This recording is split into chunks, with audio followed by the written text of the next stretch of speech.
Hello, buddy. This is the Beef and the Deuce podcast. I am the Deuce. Beef, how you feeling, buddy?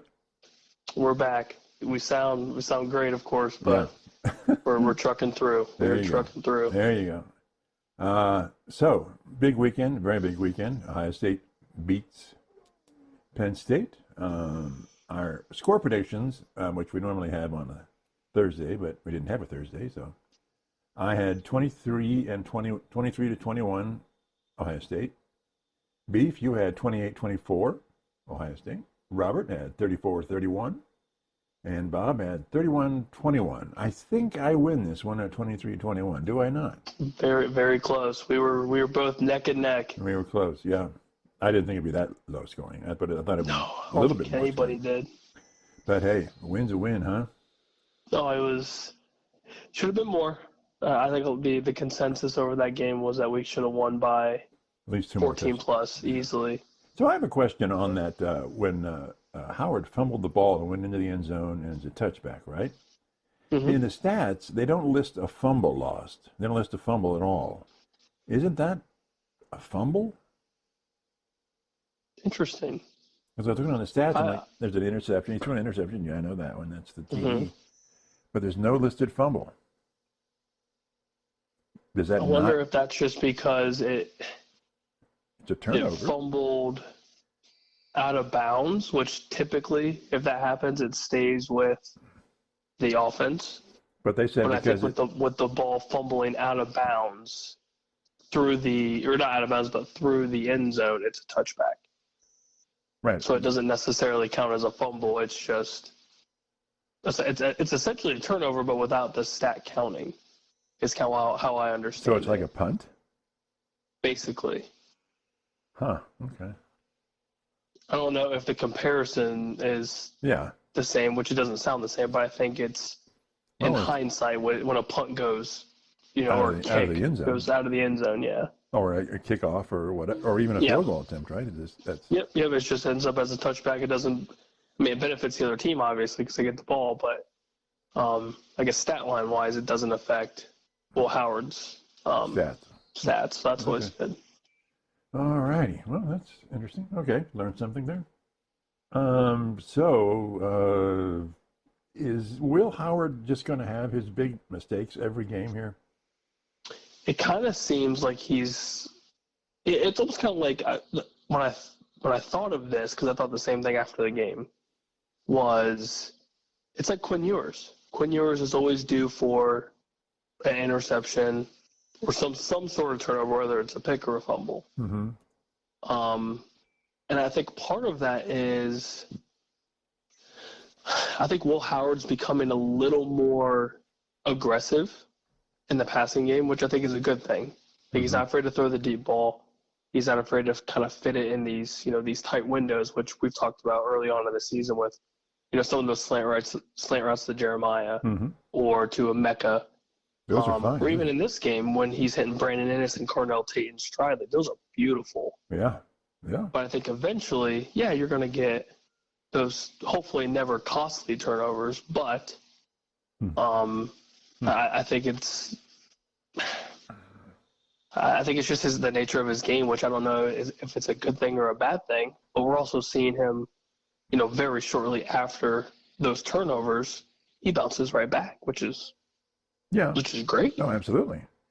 but if that were to happen it's later, not ideal. If that happens later in the game, it's not a good thing. Yes, it's not. It's a lot better early, which we obviously saw at pick 6. I thought, well, great, here we go. Here we go, 10-0. But yeah, I mean I might as well just jump into this game. But God, that game was phenomenal for our defense.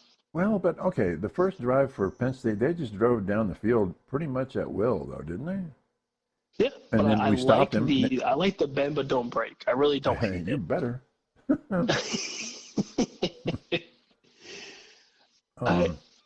Our short distance and goal line defense is amazing. Oh, God, our red zone in its entirety, that whole game, and even I would say throughout most of the season outside of the Oregon game, even with the Oregon game, it was okay. Yeah, yeah, we had a good stop against Oregon. It's impressive. Yeah. And I would much rather have that be essentially an A+ for that game, and most of the season it's been very solid. Yeah, drive down the field all you want, but you still have to score points. Right. If you're the opposing team, you got it. You got to put it in the end zone. And James Franklin even said it in his post game. We need to put points on the board, and we didn't do that. They didn't score an offensive touchdown. Yeah.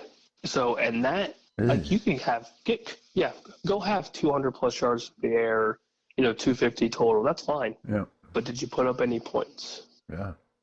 No. Yeah. So in that aspect, that's great. Yeah, you can, and I know like a lot of the, first or second possessions for either team, it's a feeling out process. It's getting your defense warmed up, and vice versa for the opposing team. So you're going to give up some big plays. You're going to give up chunk yardage. These are elite teams. Yes, and that's how it's supposed to be for games like this. This is a top 5 matchup. Yeah. You're going to have big plays. You're going to have some broken plays. You're going to have, just about everything you could ever think of and want in a massive big noon kickoff like we just saw. Yeah. But the better teams, the teams that eventually win those games, you win the turnover battle and you crush it in the red zone, whether it's offensively or defensively. That is how you win these games. Yeah. Penn State did not score an offensive touchdown, and Ohio State's defense was a bend but don't break, and it was exactly what you needed. Yeah, I was impressed. Anything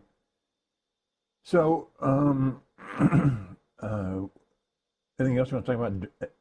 No, my question, what I would have had on Thursday, is it going to be a balanced offensive attack, or is it going to be rushing primarily or throwing? And my guess then was going to be it was a pass offense predominantly, but really it was pretty. It was very balanced. I thought it was very balanced. Yeah, 40 runs and 28 or 24 passes for similar yardage. I'm like, I'm impressed. We got the running game going. Yep, and I remember I was talking earlier in the week prior to me, catching the yearly sinus infection, which has been great.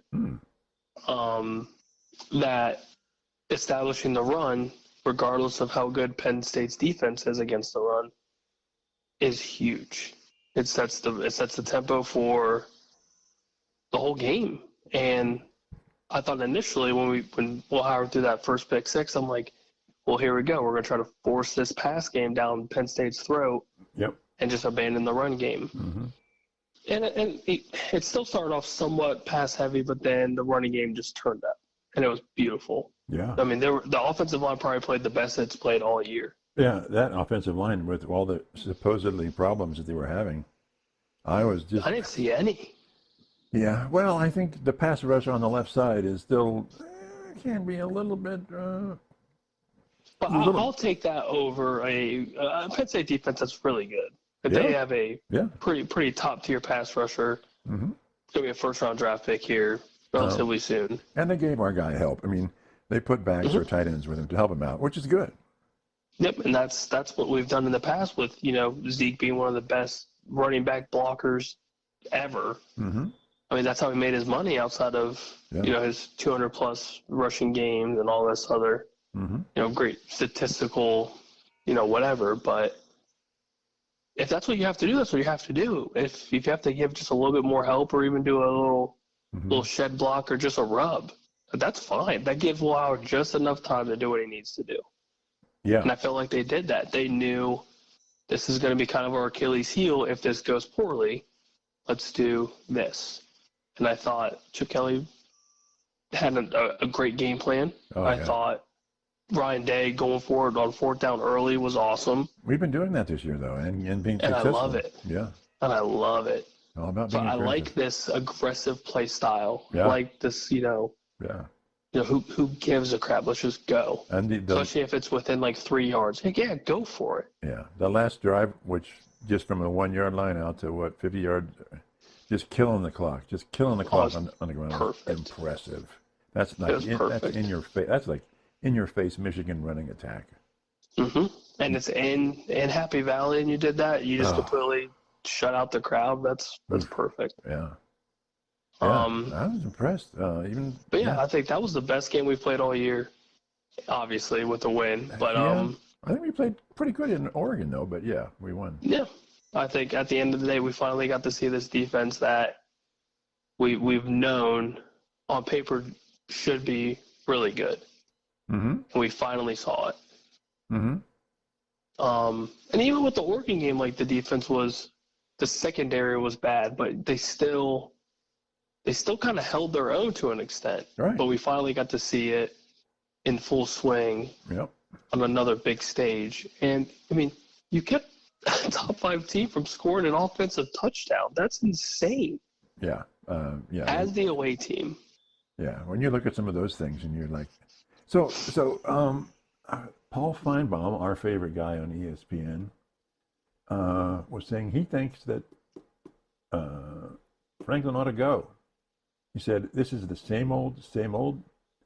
He said, he made a good point. He said, is anybody really surprised that Ohio State won that game? No.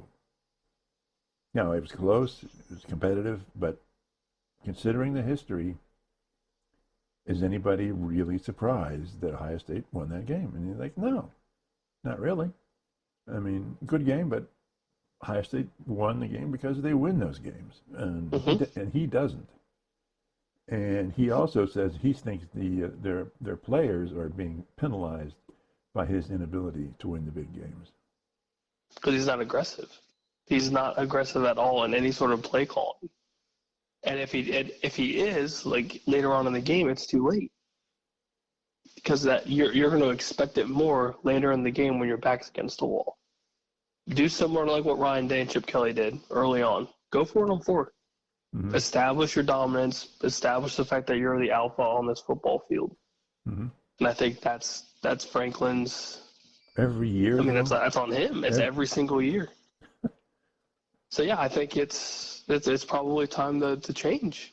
I don't disagree with your boy Paul. I think it's the big question's obviously who's better. Yeah. But there's a big but there. There certainly is, but it's the same question with Florida now. Who's okay? Who? If you're going to give it, I mean, well, we won't talk about Florida, but his won-loss ratio is immense. Mm-hmm.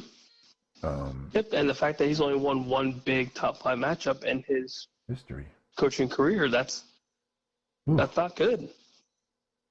I don't care if you beat every team that you're supposed to beat. And he does. It's similar to Ryan Day. It's very similar. Only Ryan Day's made it to the big show, and he's won obviously more than one big game. Yeah. But you go into this game, and the big argument was, or I guess the big conversation was, that this is big for both. Yeah. If whoever loses this game, your seat's warm. Your seat's very warm. Yeah. And thankfully for Ohio State's schedule, like your strength of schedule is beneficial. If it comes down to the end of the season, you're a 2-loss Buckeye team against, if we lost to Penn State, it's 2 top 5 teams within a touchdown. Yeah. But that's going to benefit you when it comes to a tiebreaker between if it's you and a 2 or 3 loss Bama team or a 2 or 3 loss, whoever. Mm-hmm. You're going to win that tiebreaker probably 10 times out of 10. And you're the Buckeyes. You make a ton of money for everybody. So that's obviously a different argument. But, I guess that big question on top of, Paul's is, like, who's out there that's better than James Franklin? Yeah. Well, who can you get that's better than James Franklin? I'm sure you can get, I wouldn't say almost anybody, but Penn State's a premier program. Yeah. That's a solid job to have if you're a head coach looking to advance. You're gonna get coaches who are already in elite schools. Mm-hmm. Right? Now here's a question, maybe possibly. I don't know what this guy's contract is, but what if you're Coach Cignetti? Yeah, I thought about that. You're in Indiana. You're tied for the most wins early on in the first, 9 games of the season. Mm-hmm. You're undefeated. Now you're a top 10 Indiana program. Yeah. Well, why not? why not go to obviously a bigger program in Penn State? If they offer you that gig, you'd be stupid to say no. Right, but I don't think it. Yeah, but is Penn State going to do that though? I feel like if the mindset of whoever this decision eventually comes down to, you would almost be dumb to not at least be like, hey, I'm gauging your interest on this program. Like, what do you think? Because I think that the talks are happening. There's no chance that, Paul's saying this without knowing something about something. Right. And I think obviously a lot of Big Ten fans, but football fans in general, know James Franklin's record. Well, yeah. In these big games, it's very, it's out there. It's obvious, yeah. And then obviously we saw it here Saturday where it's like I love the fact that he's enthusiastic about his team and kind of works up these big games to us, massive Big Ten fans that enjoy Penn State being good. Like as much as I hate Michigan, it's good when Michigan's good so we can beat them at the end of the season and ruin their dreams. Like that's great. Yeah. But yeah, I mean it gets to a point where if you're getting paid all this money, you just got an extension not too long ago. Yeah. You got to do something. Something's got to change. And it's whatever he's doing, it's broken. I don't know if he can fix it unless somebody somehow lights a fire under his ass and fixes it that way. Or maybe it's time to wipe out the whole coaching staff. Who knows? Well, But the non-aggressiveness for him is killing him. Didn't he a year ago or so dump his OC in DC after? So yeah, and that's obviously not working. Right. Obviously, that didn't work at all. Now, does he call the plays or does his OC call the plays? I think it's just OC, DC, and then obviously you're, Right. if you're going for it on fourth down, what do you want to do? Right. But yeah, it's just very strange because you look at Penn State's roster. Defense is obviously top tier, and they talked about pass rush all week. Drew Aller, whether he was 100% or not, he's not bad. I don't think he's great, but he's not bad. Yeah, he's pretty good. And then you look at their backfield, offensive line strong. Like they have a good overall team. So you look at that, you're like, okay, like this makes sense as to why they're undefeated. And then you watch that game, you're going, yeah, this is on James Franklin. But that's every year. But that's every year for them. Yeah, and I think it gets to a point where it's all right. This has been too long. I mean, this is why the conversation with Ryan Day keeps happening on, is it time to get rid of him if he's not winning these big games? Well, he beats Penn State all the time. Yeah, and now he's smoking Penn State, which is great. Yeah. I think if he beats Michigan this year, which we damn well should at this point, I think those conversations kind of dissipate a little bit.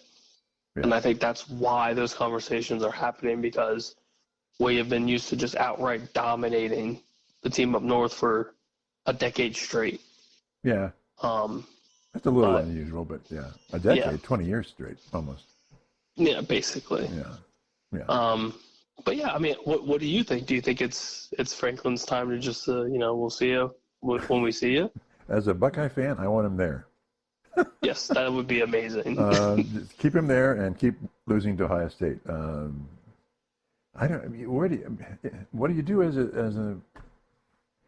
I mean, that Indiana's getting Cignetti a new contract. Yeah, they're going to try their damnedest to keep that guy there forever. Yeah, I don't know how much money they have, but it's not Penn State or Ohio State. And that's where I think that comes into play, is Penn State can offer him whatever the hell he wants.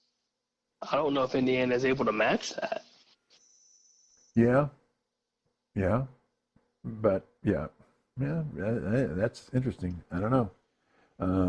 Unless Indiana has something that we don't know, which I guess is very possible. But yeah, Penn State drives up a lot of revenue, especially this year with the team being as good as they were. And I mean, they're still good. I mean, they have one loss. Like, they're not completely out of the CFP picture by any means. Oh, Paul Feinbaum thinks they shouldn't be. God. No, Paul well, Plum no, also no, thinks he's Bama should be in the top no, 5 no, or something dumb. he's now here's the point. This is from some other commentator. Okay. He said, Franklin in his interview post game said, "We lost this game, but we still have a shot to get into the playoffs." And this commentator, I can't think of their name, said, "And we like the 12-team playoff idea. Everybody loves it. But the 12-team playoff model is for teams that are not elite. You had a 14 playoff for the elite teams, and they worked for the elite. Now you're really letting in a second tier of teams, and Penn State is a second tier team. Yeah, I don't disagree at all. So it's like, okay, good for them, but it's still, and the players and everybody on that team knows they lost to Ohio State again. Yep. And if they get into the playoffs, and 11-1 or whatever, they know they're backing in the back door because they're now. I'm looking at the Indianapolis situation going to the championships. They are out of it. It's going to be, if everything sort of stays the same. I don't know. It's OSU, Oregon, and Indiana. As of right now, yes. Because OSU beat Penn State. And Indiana is still undefeated. And as is Oregon. But let's assume then that OSU beats Indiana. Then you have Oregon 1, Buckeyes 2. Right. Then you have Oregon. Then it's Oregon and OSU because OSU beat Penn State and Indiana. Yep. But you've got two 11-1 teams sitting on the outside. That's crazy. And more than likely, Indiana will go. That's interesting too because I think we talked about with Penn State's schedule, they should only have easy. one loss. Yeah, they're and same with Indiana.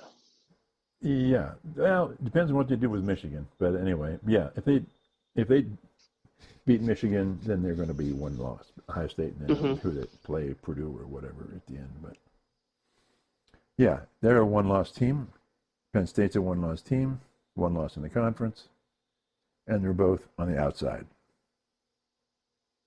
But that's crazy. But it could be that could be good for the Big Ten. That could mean 4 teams into the playoffs for the Big Ten.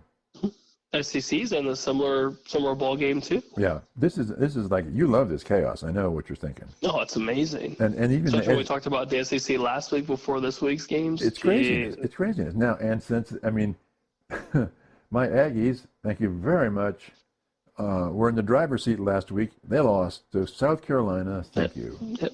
So and they're now down their legs. So now they're just in the murk and the mud, and but Clemson lost again. Iowa State lost. Clemson lost again. My gosh. God. Anyway. Yeah. So you had 3 out of the top 10, 12 teams. Yeah. Lose. Now they're done. Yeah. Yeah. In hindsight, they're basically done. Well, but they're going to still have to. Clemson's still probably going to have to play Miami in the championship game, right? Yeah, Miami's offense is just unbelievable. Yeah, I know. Their defense is complete ass, but their offense is insane. So, kudos. They're the number 1 team in the country. The more I see other teams play, the more I realize Oregon is the best team in the country. I don't think there's any debate right now. I think it is. They beat the spread. It is definitely Oregon. They beat the spread on Michigan. So anyway, anything else on the Ohio State game that we need to look at? No, I was impressed with both sides of football, and I was worried about the running game not being a factor, and it was a very big factor. Yeah, this is the interesting thing about this game to me was it's not your typical Ryan Day win. This is like a throwback win. This is like I won't say Woody Hayes, but it's Dressel and grind it out and hit you in the mouth. Yep, it was perfect. I loved it. Now, okay, but we also commented that we're not getting a lot of pressure on their quarterback. So is that still a problem? I was happy with it at the. I mean, I felt like at the beginning we did enough. We got some rushes. After that first possession. We got some hurries. We just didn't have anybody in the middle of the field where Drew Aller was just running up and down the field. Right. It was great. And then that kind of simmered down in the second half when we started to get those pressures. And then you got to see, the JTT that's been destroying Penn State forever, it seems like. Right. Jack Sawyer's getting in the mix. Mm-hmm. So, that's good. Like, the second half defense for that pass rush and that quarterback pressure, that's what we want to see. Yep. All game. Yep. And notoriously for the Buckeyes, we are a second half team, and it just so happens that the defense came alive in the second half more so. Yeah, but also I wonder. I mean, I don't know how deep Penn State's defense is, but it could be just the good teams win in the fourth quarter. Basically, you win in the fourth quarter, and that's because you basically beat the crap out of the other team and you wear them down. Mm-hmm. Yep, and that's what we did. Yeah. But I think it was definitely a great comeback win. Yeah, signature moment. Yes, it was one of those where okay, well, Howard is ready for the big moment. He's not scared of the spotlight. Yeah. Obviously that pick six was devastating initially, and then he came back, shook it off, and did his thing. Yep. But I was very impressed. So okay, so we had 14 at half. It was 14-10 at half, right? Mm-hmm. And then, so we scored 2 field goals in the second half? Mm-hmm. Yeah, hey, guess what? We actually have a kicker. Yeah, but what I'm saying, that's not huge offensive production. No, it's not. But it was, like you said, it was a very ugly, like you said, Jim Tressel-esque game. Yeah. And so we're able to win those I think we're able to win high-scoring games. Like the Oregon game, I think we play them again. I'm not terribly worried about our offensive production. We can keep up with them. They're fast, though. But they are they're a great team. Oregon's a great team. Yeah. But I think we match that talent on both sides, and I want a rematch so bad. Oh, yeah. Well, I think we're going to. I want it so bad. I think we're going to get it. But anyway, okay. So while we're on the college game, my idea to you was let's get our predictions or our top 10 going into Tuesday.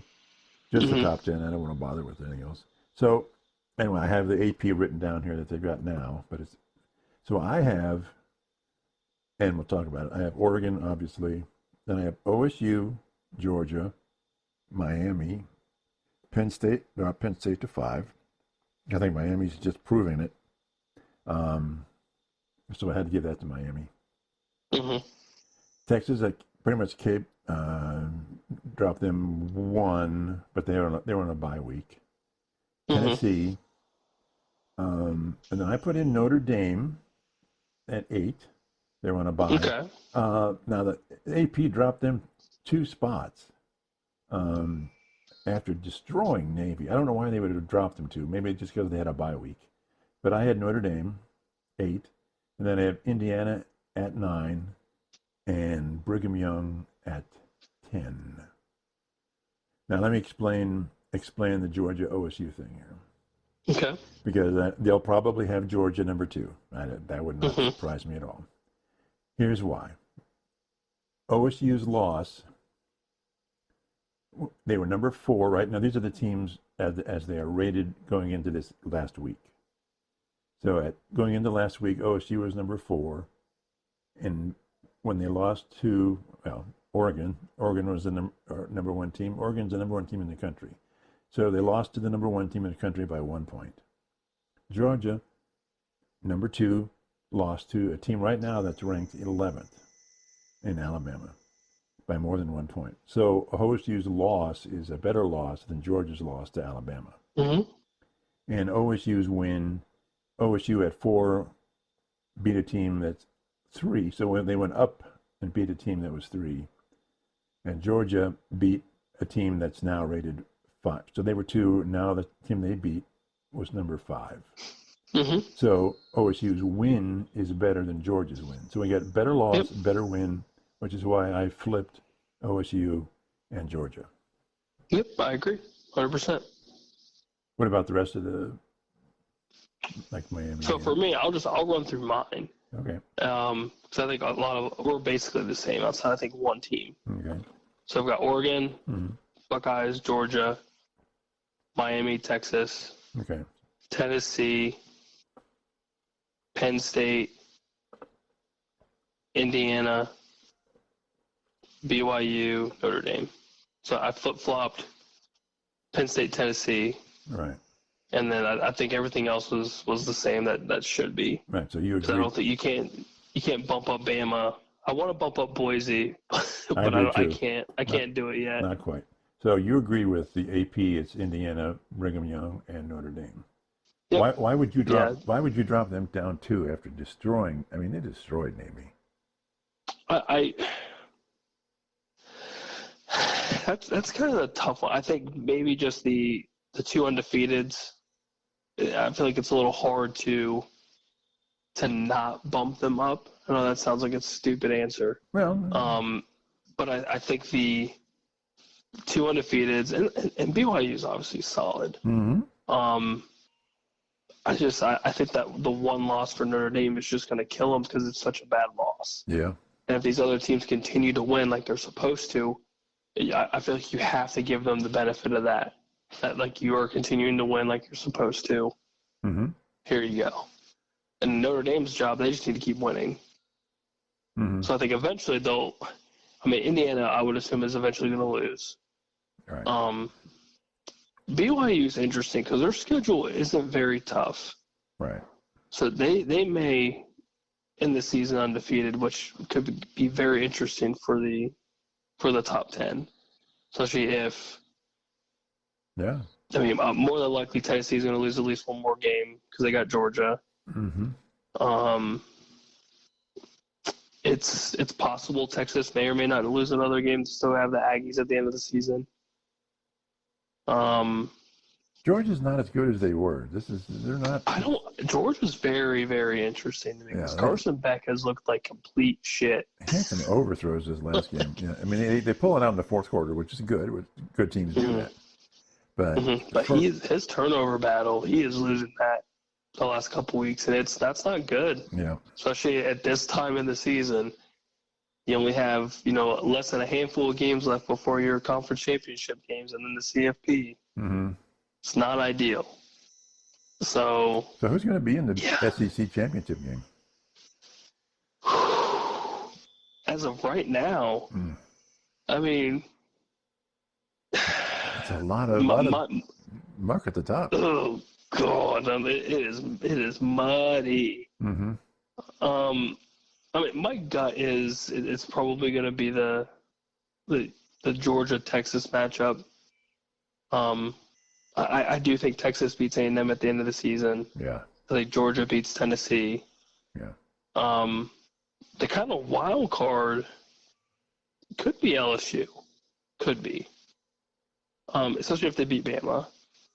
But they would also have to hope that Georgia and Texas lose a game at some point, too. So it's very, very murky with 2 losses. They're a 2-loss team, aren't they, LSU?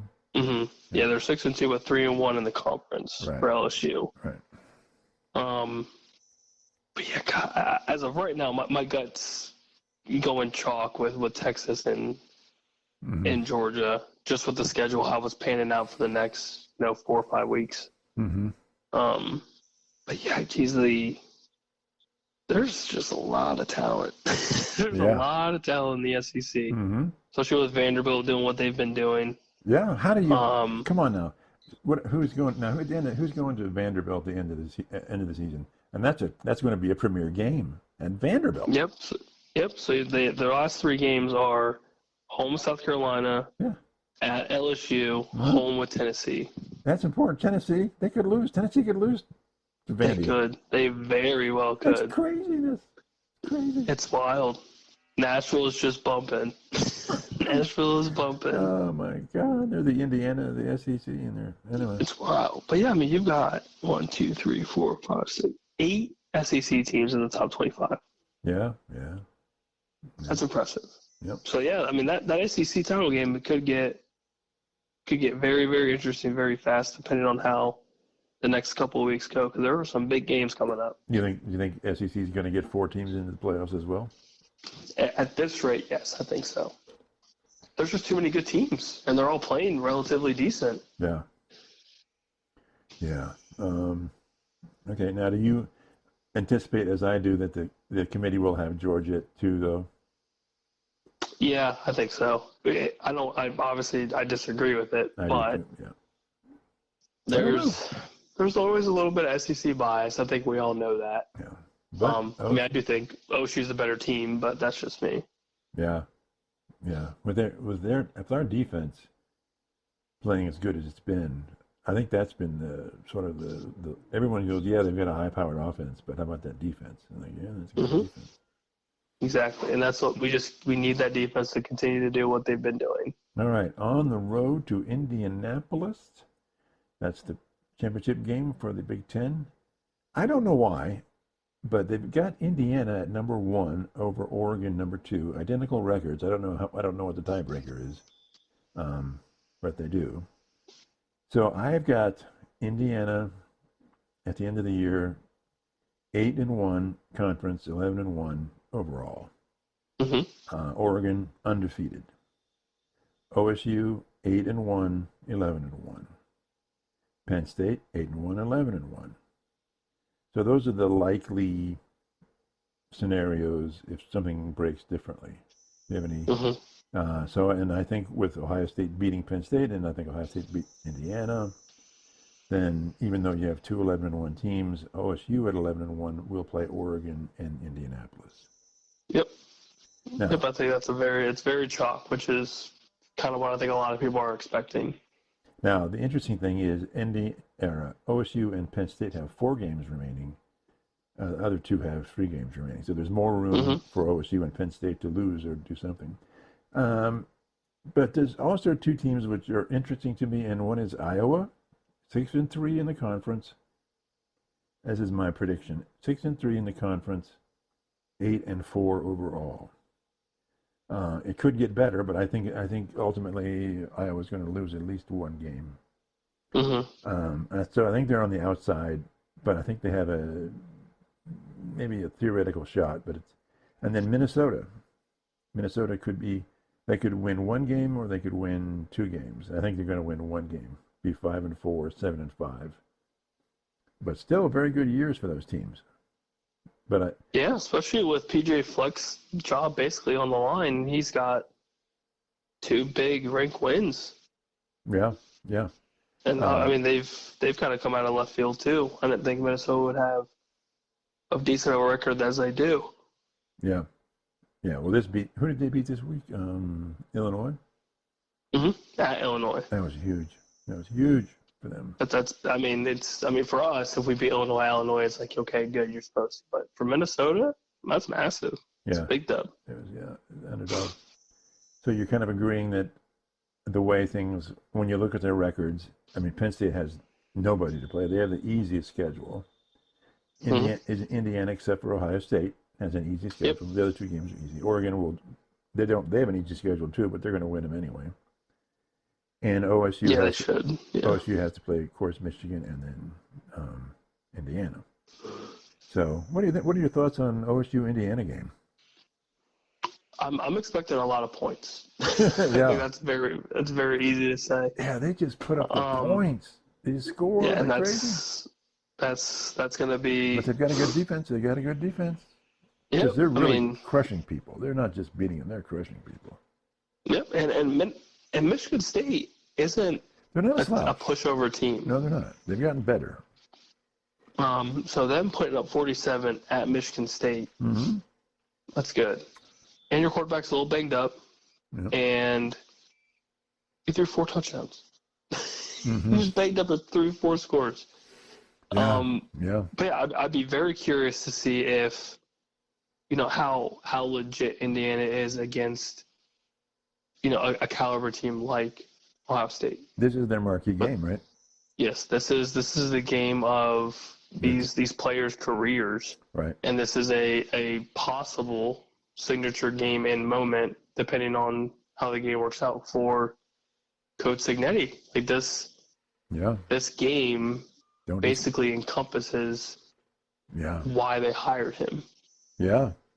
Yeah, don't discount him. Don't discount him. No, I think it will be.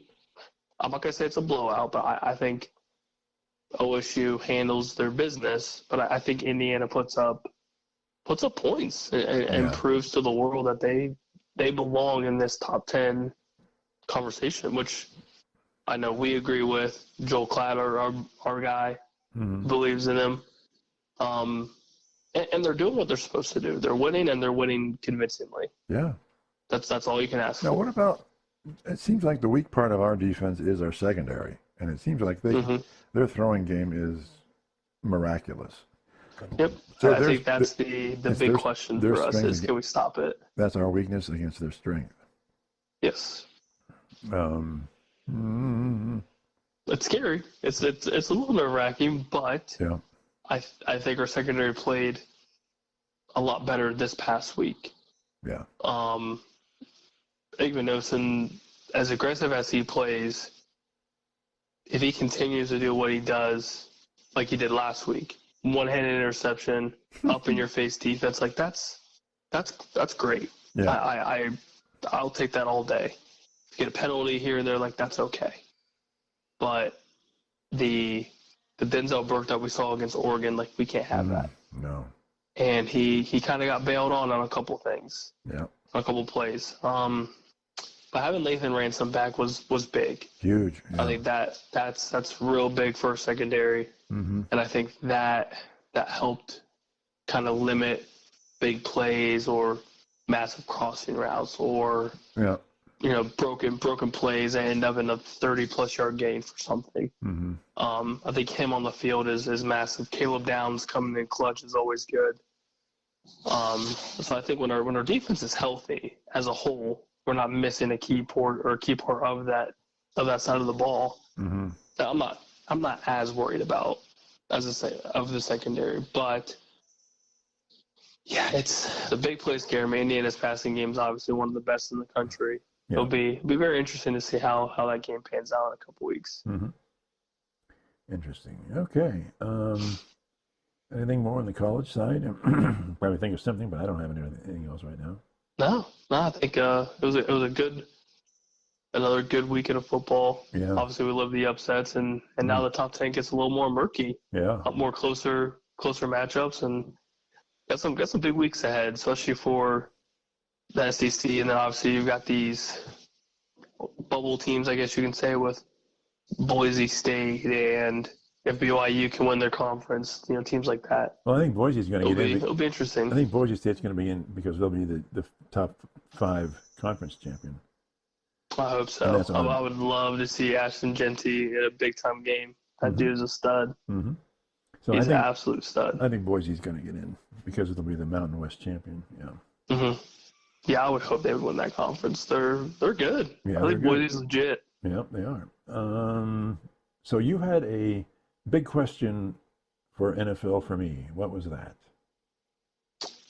So it has something to do with Coach of the Year. Coach of the Year, yeah. And there was some conversation about, who should be. Mm-hmm. And the name that was brought up was Coach Tomlin for the good old Pittsburgh Steelers. Mm-hmm. And I can't remember who exactly said it, but they were almost 100% like matter of fact, like this is the Coach of the Year as of right now. Is Coach Tomlin because of obviously where the Steelers are right now, and then if you want to call it a quarterback controversy, with Russell Wilson coming in and making that hard decision to have him be the starter, and now they are 6-2. Yeah, yeah. Yeah, that was from me to you because I care. So now, if you agree, disagree, or what's your opinion? I'm kind of conflicted. So I think he should definitely be in the conversation. Nah, not even close. But if my true answer, just because of preseason, the hype around their draft pick goes down, and now you see this team, I would have to say it's Kevin O'Connell. Yeah, he's in the okay. Here's the Deucer's big take. Okay. Oh yeah. Here we go. I got 4. I got Dan Quinn, First year. Okay, he's on my list. First year. He was a defensive coordinator for some team last year. I don't know who. I can't remember.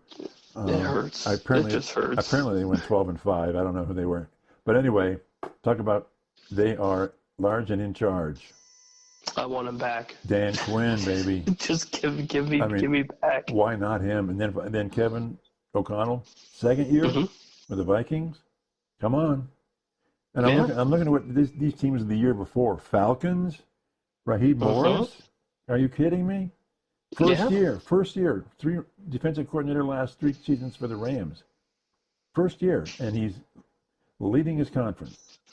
Yeah. And I've also got DeMarco Ryan, second year with the Texans. Yeah. They're, second year, a playoff win last year, and they're impressive. And it's not that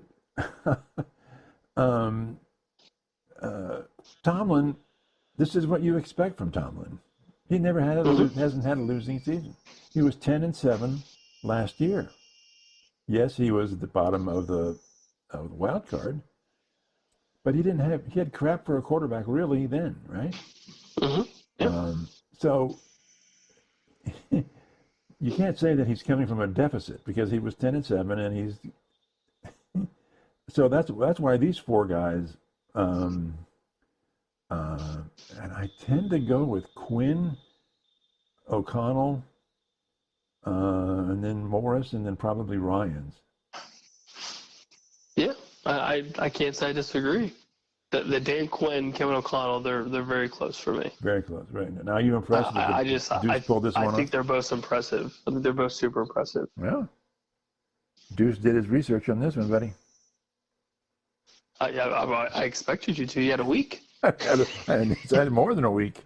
But yeah. So is my opinion wrong about Pittsburgh? I mean, yeah, of course.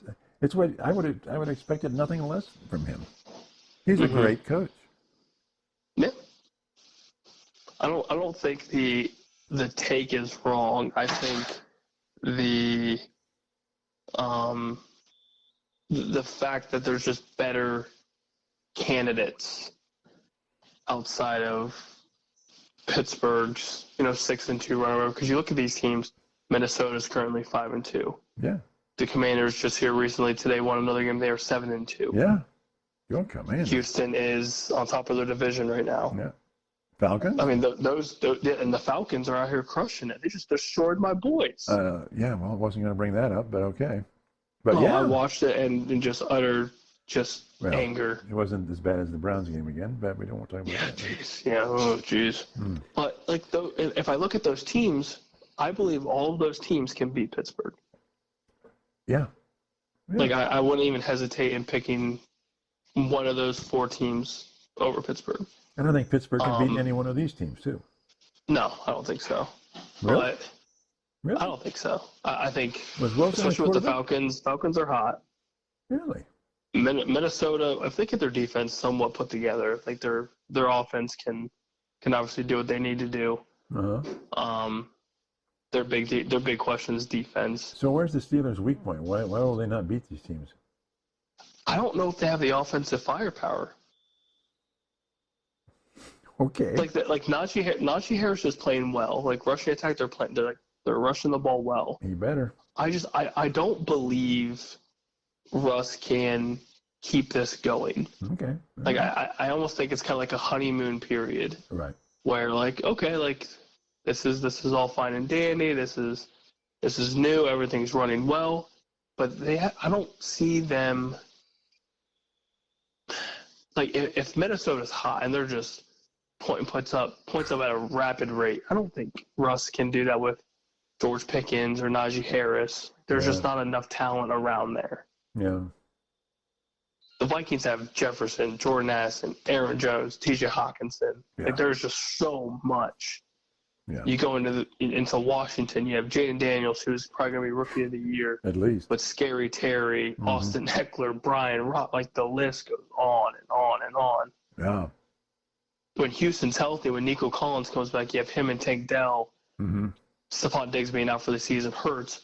But you still have Dalton Schultz, you have Joe Mixon, your offensive line is great. Like there's just more. Uh-huh. I think Pittsburgh's good. I just don't think there's enough. Are they the best team in the AFC North? Or let's just say they're better than Baltimore. I would say Baltimore's still king. Bengals won today. And I still think Cincinnati's better.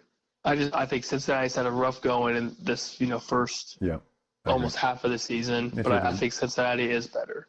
There should be at least one more win.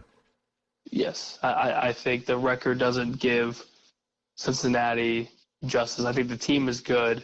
It's just been a weird start for them. Mm-hmm. I think seeing Chase Brown play as well as he did today, I almost feel like you have to start him instead of this whole 1A, 1B with Zach Moss and him. Jamar Chase being healthy or being up to what we're expecting him to be, T. Higgins being hurt kind of sucks. But then now you have a tight end. Like Mike Gesicki's out here balling out. Yeah. So I think that their defense is playing relatively well.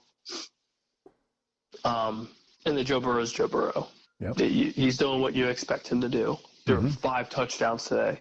Yeah. And I think they're just – I still think they're better. So I think they're getting hot at the right time. Mm-hmm. I agree. And then Cleveland, I hate to say it, but we'll see you guys in 2025. It's a rebuilding year. I saw that on a bumper sticker somewhere. The Browns, it's a rebuilding year. Yep, you need to find that and put that on your big old boat. Yeah, as it sinks. Okay, anything else? Who's the surprise? To me, the surprise team is the Commanders, right? I mean, just 100%. My goodness. It's impressive because you don't have very often a rookie quarterback that comes in and just takes over a team. Well, he has gone in there, captaincy on the jersey, and has just controlled that offense. Yeah. I mean, and then you obviously you have a first-year head coach. You have a rookie quarterback. Mm-hmm. You had a defense that initially was giving up a stupid amount of points, and now their defense is relatively decent. Mm-hmm.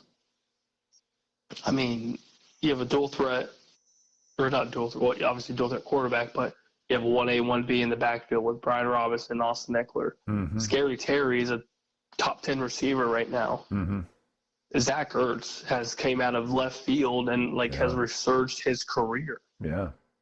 I mean, it's Noah Brown, Mr. Buckeye. Yeah. Had a great game today too. I mean, he's doing this, Dan Quinn is, with a team that wasn't expected to be anywhere close to what they are right now. Right, yeah. This was a two-plus year kind of rebuild. Mm-hmm. And they took who I thought was the best quarterback in the draft, which was obviously a great pick for them. And they've done what they've needed to do. Yeah. And it's wild, especially in the East, especially with them leading the East that nobody had.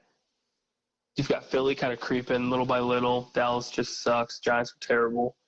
But they're putting up points at a rapid rate too. This offense is no joke. And now their defense is starting to get hot. So that's scary for the NFL. Mm-hmm. Biggest disappointment, Browns or Jets? Or has to be the Jets. Or somebody else. You think it is the Jets? It has to be the Jets. There was so much on this Aaron Rodgers comeback here. And then having the team that they have. I mean, because you look at on paper. Yeah. This team on paper is great. Yeah, it is. It is. And now they have Devontae Adams. This team, this offense should be so much steam rolling through their opponents, at least points wise. Mm-hmm. And it's just flat. It is very, very just pancake flat. Yeah. And their defense is just getting ran through. Yeah.